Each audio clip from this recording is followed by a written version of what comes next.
Chris Classic 2016. First of all, I'm a New York nigga. New kicks, new chicks, and new fitted. You could put me anywhere, I'ma kick it. 125th G-Dep, let's get it. I hate when niggas say you make real hip-hop. I will still fuck your bitch in Gucci flip-flops. The problem is if I say anything intelligent, you call it conscious like it's somehow not relevant. I agree that this ain't really for KOD, but say la vie out the bows in the SUV. On my way to the Black Oscars, the late Oscar Grain is getting on. Yeah, welcome to the Misfits of Comedy Podcast. It is your boy, C.D. Charles, in the house. I missed y'all, man. I've been away for a couple weeks, man. And I missed you guys.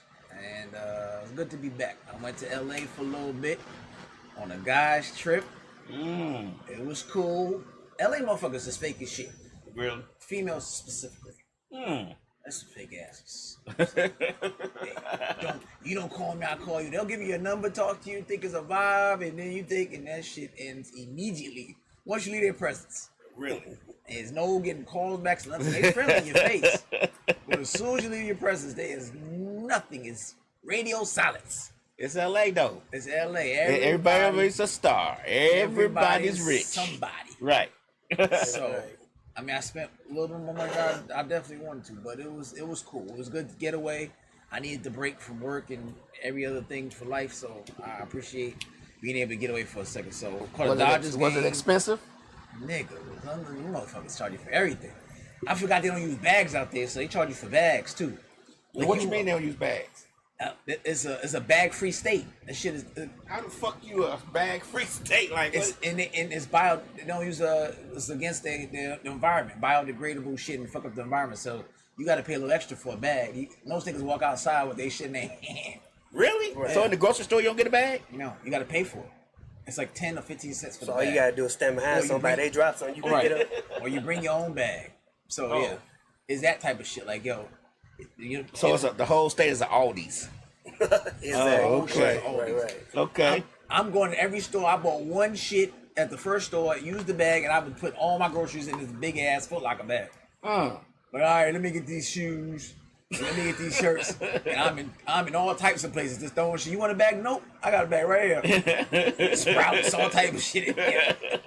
I'm going by like, man, go ahead. Like, this nigga got 11 bags, different bags. You stupid. You done paid 20 cents for each bag for no reason. Let's put the shit in one bag. Consolidate. Maybe you work in my industry. Know how to consolidate. All this shit on the same bag. I don't know what it is. So yeah, that was cool. And then that had some time to relax a little bit. So we back. We supposed to have a lineup of folks. They running a little bit behind. I'll tell y'all, I gotta respect this Atlanta traffic. I don't know why I think shit sweet. It's coming our direction. You got to expect your ass gonna be in traffic an hour no matter which direction you go. Give yourself some time. So now we only got one person out the lineup. It ain't no joke. If they come, they come. If they don't, oh well. All right. Well, we got Mr. East Saint. How you doing? What sir? up? All right. You representing on behalf of the whole crew. This is on your shoulders today.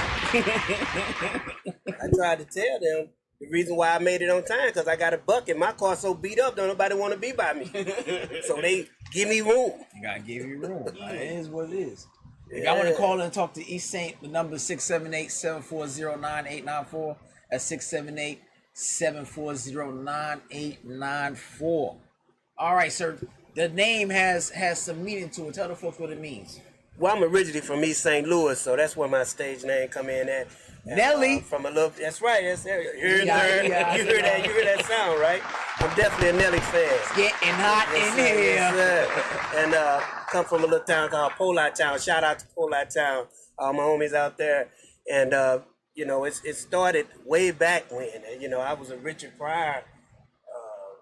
Just my mom, them. They doing their thing. Back then people smoking their joint, they doing their thing, and I'm a little shorty. I'm sitting back listening. I'm standing at the door. I think everybody was there. Yeah. I go out and tell my friends. Right. And it was one of them things that was inspirational to me, man. And East St., I got a lot of support there. A lot of people just, looking for me to come out and, just make it happen, but represent where I'm from. That's what's up. So when did you start comedy? started comedy, man, early on. To really get on stage, the first time I got on stage was like in '98, back at the Funny Bone. Okay. Yeah. In St. Louis? That was February Heights, Illinois. Okay. Break the ice, man, and from there on out, just went to other different places like Zany's, The Edge, and Nice. That's what's up. That's been what's around, up. man. That's what's up. So were you been consecutive those times, or were they broken up? How? Well, they were broken up because, I got saved, like we do. Couldn't make nobody laugh no more. Look, but it was in Church of God in Christ, so it was like you gonna go to hell if you you ain't got to tell me. I know a few coaching people. That was one of them things where I was scared to make somebody laugh, because it was comedy. You adjust. So once I learned though, you got life problems, man, and I would pick it up, sit it back down, but every time I picked it back because I backslid. So then I pick it back up again, You only pick it up when you backslid? No, that's what I was doing then, but I had to learn, man, that God is all over, man. So I can't just let that affect me because of what's implanted in my head. Right.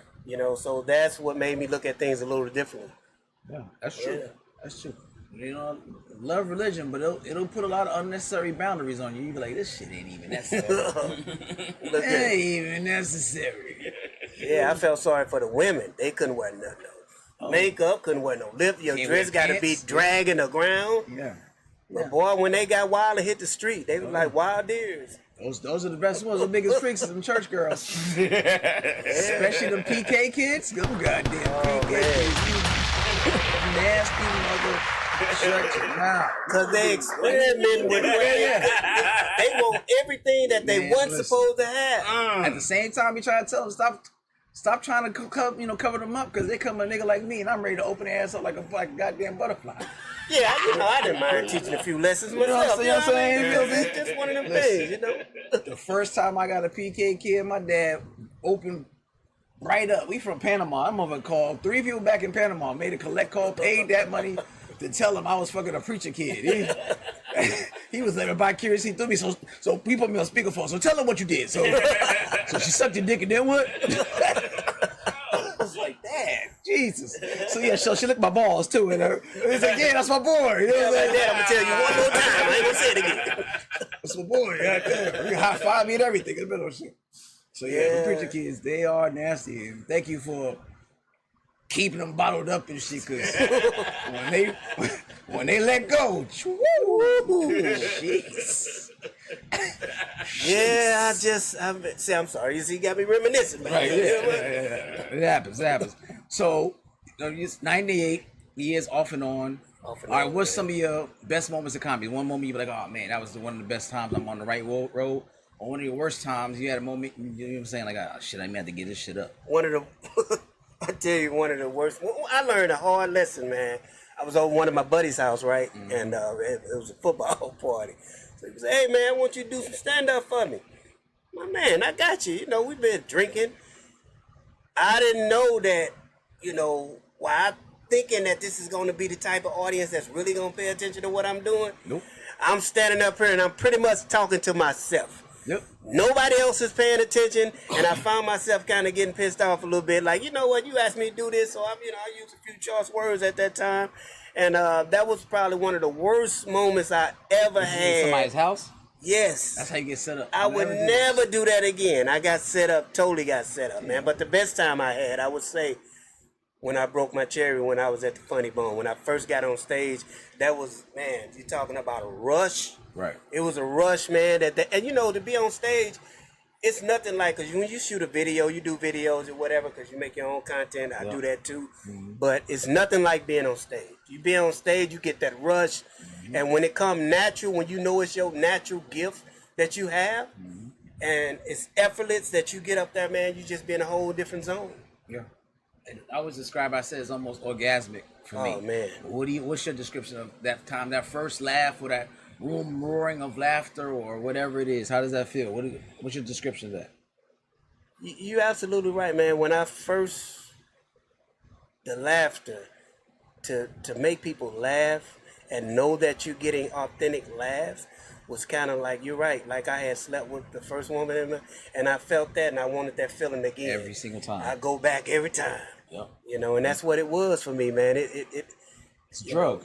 Man. It's a hell of a drug. But it's a rush, man. Yeah. It's a rush. But you know, it's a good rush. Right. Because, you know, they say anything that you love doing, you'll stick to it. Right. You'll keep going back to it, right? Right. You know? I just learned that, you know, if you lay down on it for a minute, you know, just don't give up. Keep pushing.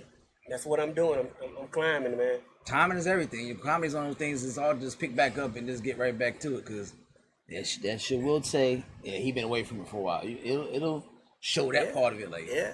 So you got to be on it all the time. Writing. Do you write? Do you do it off the top of your head? What I do, man, I if I come up with an idea, because I do rideshare too, so I get a lot of content from people, because people are funny. People are hilarious. Right. You know, but I get a lot. I do it off the top of my head. I like to think of myself as the Lil Wayne of comedy. Because I can just, this is really what I do. I know that's reaching, but that's my reach. So you don't write down shit. You like Jay-Z. I write it down. I write down what I want to talk about, and that's it. That's it. And I just I do it every single time. That's what I do. And you get to remember that same joke every single time. That's what I do. Now, it's one of them things. Again, it comes naturally. I could remember the joke. Now, you know, it's just like improv. You may switch something up here and that, but pretty much the same concept. Absolutely. Yeah. Okay. So is there any topics that you stay away from? Is there anything like, nah, I ain't gonna do that shit. I'm fucking around, get canceled on that shit. Not really. If I feel like talking about it, I talk about it. Okay. I mean, you know, at this point, it is what it is. I feel like this. If you don't like it, don't watch it. That's what I feel. Turn the channel. Leave the page. Turn the channel. Don't report me. I think that shit is so bullshit. That's right. Let me report your page. Because it's getting too much attention. Yeah, I got blocked one time. I didn't know why. Because I put something on, I said something about shooting an animal.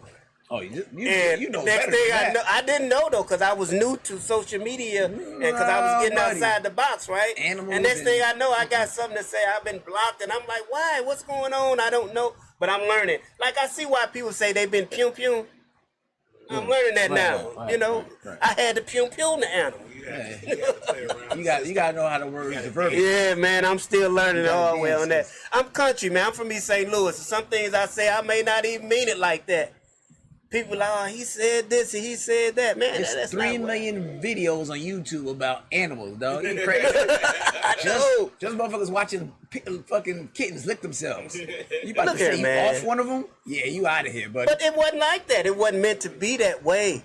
It was. I tell you what it was. It was about old raggedy possum, man. Possums need this love. This possum keep coming out. Every time I come outside, this old possum look like he on his last leg. So it was about a possum. You trying to take him out of misery? Then I might have mentioned I got a rescue dog, right? And I might have mentioned that she done got a little arrogant. You know what I'm saying? I had to kind of kick her in her tail.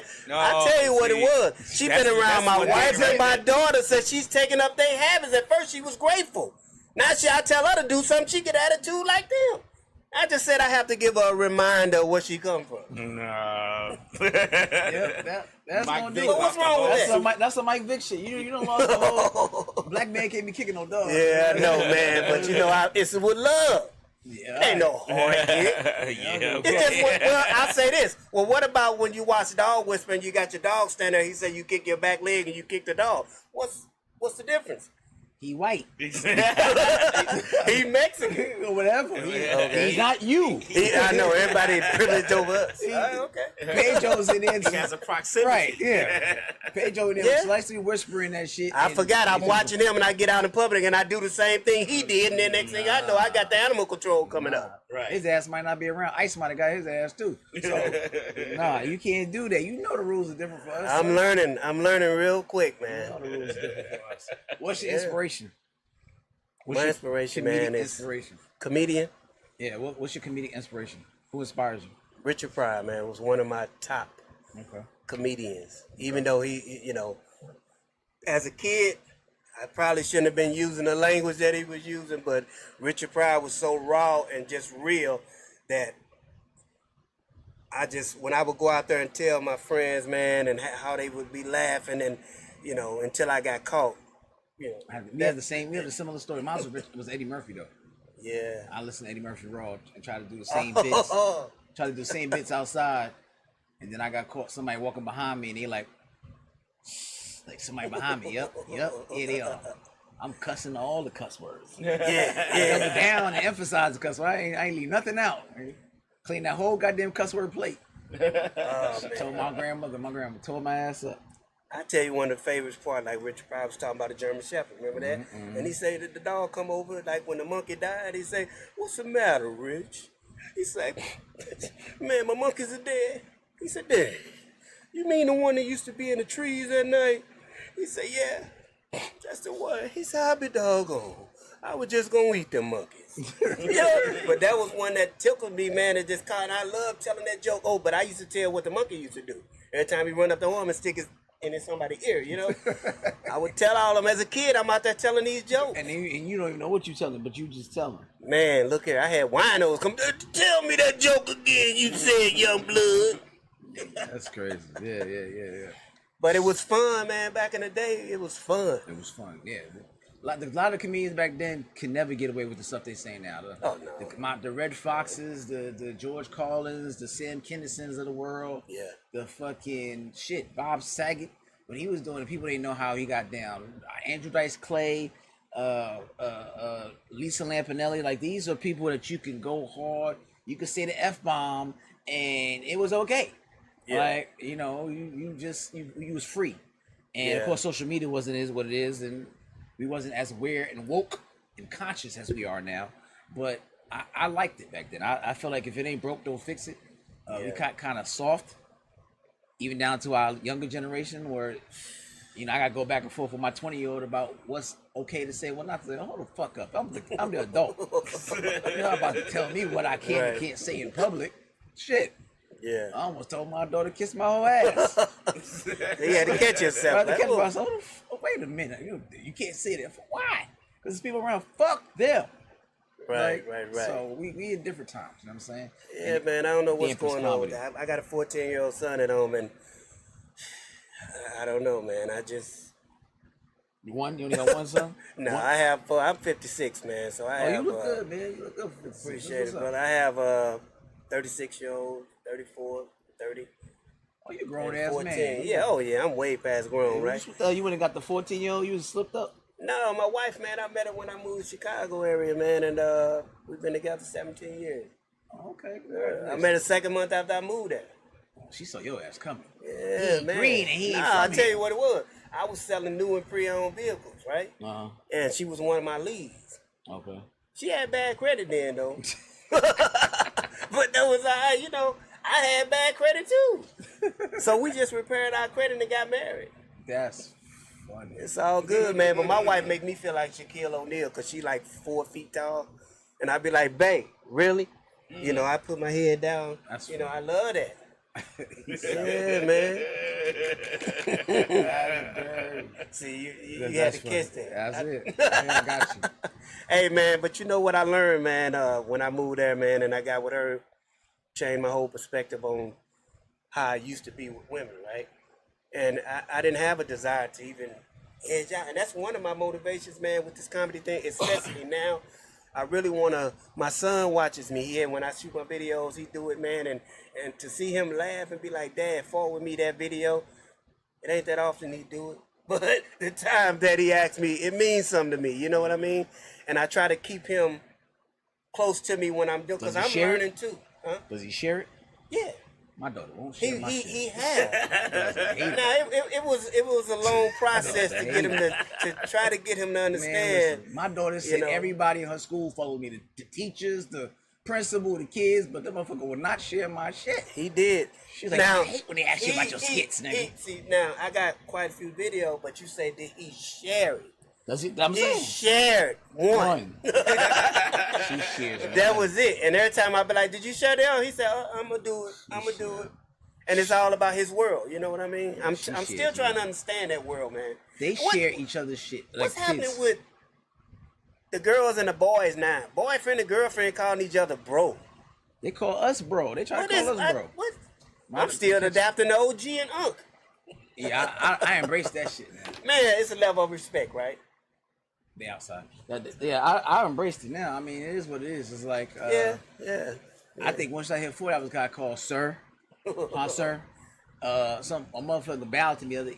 No problem, sir. Yeah. I'm like, whoa, what the fuck? Don't bow. Like, I ain't that old, but Unc and OG. I tell you what tripped me out when I moved here to Georgia. I had an 80-year-old woman say yes, sir, to me. I didn't know how to take that.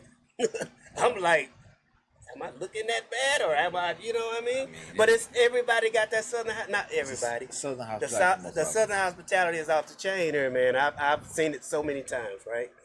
I ran into the rude, but I know how to let it brush off, and it's all good. But Georgia's been great, man. That's what's up. Yeah. So, I asked everybody this. You know what I'm saying? Top 5 dead or alive. If you had your last dollar left to your name, they coming to the Fox Theater. Who you gonna go see? I know I said Richard Pryor was one of my top, but you know what? I'm not gonna put Rich on your list. Rich is definitely at the top. You say top 5, right? Top 5. He's Dead or alive. Richard Pryor is definitely top. Eddie Murphy, he's definitely at top. I was a Red Fox fan. Red Fox, Bernie Mac, Okay. and George Lopez. Oh, I don't think everybody ever said George Lopez. I like George Lopez. Lopez is funny. Yeah, Man. that's 5. That's 5. You do clean comedy. You picked everybody that wasn't clean. That's cool. I know. That's good. Okay. What they eat don't make me fat. Whatever. It's just one of them things, man. You learn, Though my inspiration wasn't clean comedy. I chose to do clean comedy now. I hadn't always done clean comedy. I saw a video that I did years ago. I offended myself. You saw a comedy you said it offended you? I saw one of my old videos. I offended myself. I didn't know I had a mouth like that. Your mouth is filthy. Oh man, All right, we got one of our guests that's popping in right now. Introduce yourself. Welcome. Hold on. Go ahead. Get your mic. You got it? Yeah, go ahead. Yeah. Welcome. My name is Studnificent from the great state of Alabama by way of Georgia. Okay. Comedy counterpart. How long you been doing comedies? You said Studnificent? I don't know what your name is. You won't mess it up. It's just think of magnificent, but put stud in front. Studnificent. Easy enough. All right, Easy guys. enough. Actually, this will actually be like my second time. My first time was when I met my people there, Dana. Okay. I just really feel like I have a natural talent for it. I love to make people laugh. So you knew. Right. You said this your second time doing it, period? the next time I do it, yes, it'll be my second time. Okay. So how was your first time? It was great. It was actually great. Where was it at? It was over at Miami Lounge off of Beaver Run in Norcross. I ain't been there before. So You don't want to go over there. it sounds hood. No, that's South Atlanta. not? We going to the north. It wasn't. No, it's not hood over there. Oh, excuse me. Confirmation of me being discriminated against all my life. Continue. Okay. Excuse me. So did you get? How much minutes you had up on stage? They gave me 15, but I think I was able to. Your first time out, 15? Yeah, but I'm gonna tell you this to be honest, because it was like everything I was doing was strictly off the dome. So it was things that I've already had in my mind that I wanted to say if I ever got the opportunity. So it probably was like maybe 6 minutes, but I know I hit some good points because I speak only the truth. Yeah. You know what I mean? Yeah. I speak only the truth. So I take my real life situations and make them funny. She did her thing, man. She did her thing. You was there? Yes, sir. All right, that's what's up. All right, so what's your inspiration? My inspiration actually is my daughter. Okay. Yeah, How old is your daughter?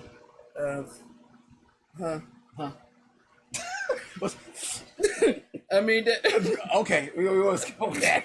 you saw how I start right there. Twisted. Well, it's a blessing. My daughter's 30. Okay, that's what's up. That's what's up. All right. So I just asked him the same thing, right? You missed a considerable amount of stuff, but top 5 dead or alive comedians that you want to see. If they came to the Fox Theater, you had your last dollar to your name, who would you pay to see? Definitely Richard Pryor. He said the same thing. Okay. Red Fox. Remember your list, cause I'm gonna come back to this. Red Fox. He said the same thing. Okay. Monique. Okay. Ooh, you got me thinking. The one who always talks, Cheryl. Underwood. Cheryl Underwood, because Okay. I like her mouth. I've always been attracted to her mouth, but we'll get back to that. I wonder why. But go ahead. And of course, Eddie Murphy. Okay, so you remember your 5. Got it? I'm gonna come right back to you. Got it? You remember it? All right. So questions for both of y'all. Netflix cut y'all a check to put on a great show with the 5 that you got. There's only 4 positions, so somebody gotta get left off. Gotta have a host, gotta have an opener, gotta have a feature, and the headliner. Who's getting those 4 positions? Who's getting left off? Go. The host I think would be Bernie Mac, Okay. because I would have him host. Okay. Bernie Mac. Richard Pryor would be the headliner. Okay. Red Fox Who would be would be the feature?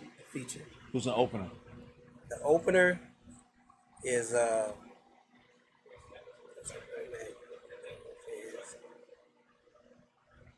Eddie Murphy. It's a good show. It's a good show. Okay. Mine would be a little different. I would actually get rid of Eddie. My opening would be Okay. Cheryl Underwood. Okay. Definitely have Monique to probably follow him. So she'd be the feature. Yeah, and then of course Richard Pryor. Will be the headliner. Who's hosting? Who's going to host? Got none other than Red Fox. None of them. Red Fox. That's it. It's pretty good. It's pretty good. Pretty good. I like that. What All right. about you? Me? My What's your 5. 5? No one's ever asked me my 5. My 5 is Chappelle, Chris Rock, Patrice O'Neal, Bernie Mac, and Martin Lawrence. Yeah, that's And good. you know what's crazy though when it comes to like having like a top 5, there's so many greats that it's like you really have to like think and Yeah, not for be sure. disrespectful to the ones. Put you. Yeah, put you. Get close to the mic. Get a little bit sexier.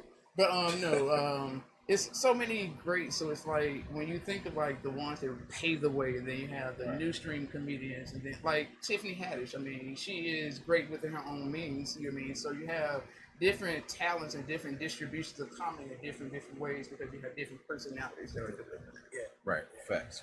Everybody got their own lane pretty much at the end, right? Everybody got their own lane. All right, so we can go on some of these topics, okay? And just give you your viewpoint on it. Funny, you know what I'm saying? And tell me what you think. All right, now I can't focus now. I got goddamn do the goddamn leg and I'll throw my ass off. He's like, hold on. Now you know I gotta put it on. Just